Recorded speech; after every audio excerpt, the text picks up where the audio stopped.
আজকে ঈদুল আজহার দিনে আনন্দের ভিতরে একটু কষ্ট পাওয়া মানুষটাকে দেখায়।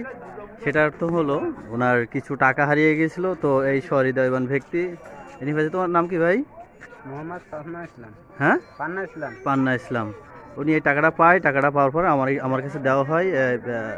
আমাদের দাদাও পিছনে আছেন, বাপি দাদা, উনি বললো আমার কাছে আমানত রাখার জন্য, আমি রেখে দিয়েছিলাম। শোনার পরে আমি টাকাটা রাখছি, তো আমি একটু ছোটোভাবে নিয়ে ধরো। এখানে ধরো, ধরতেছি, সমস্যা না। এই টাকাটা হচ্ছে 5,000 টাকা সে প্রমাণ দিতে সক্ষম যে তার টাকা। আমরা তাকে দেবো, আমাদের সাবেক মেম্বার ইবাদুল ভাই আছেন, তার হাত দিয়ে টাকাটা দিব। আমাদের চাচা আছেন এখানে, এই টাকাটা আপনি তাকে দিয়ে দেন। এই টাকাটা নিয়ে আপনার কাছে বলবেন যে এখন কিরকম লাগছে। খুব ভালো লাগছে, ইনশাল্লাহ খুব ভালো লাগতেছে। এ খুব হালালি টাকা, অসুবিধে নাই। আমি তো পাই গেছি। টাকাই তুমি আমার ভাই মানুষ, বোনাই মানুষ, তো তোমার এই ছেলেটা পাইছে, এখনো ভালো মানুষ আছে আমরা জানি। খুবই ভালো, আল্লাহ তোমার ভালো করুন।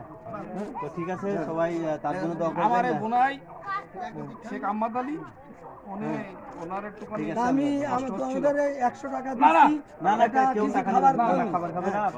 কেউ হবে না। আলহামদুলিল্লাহ।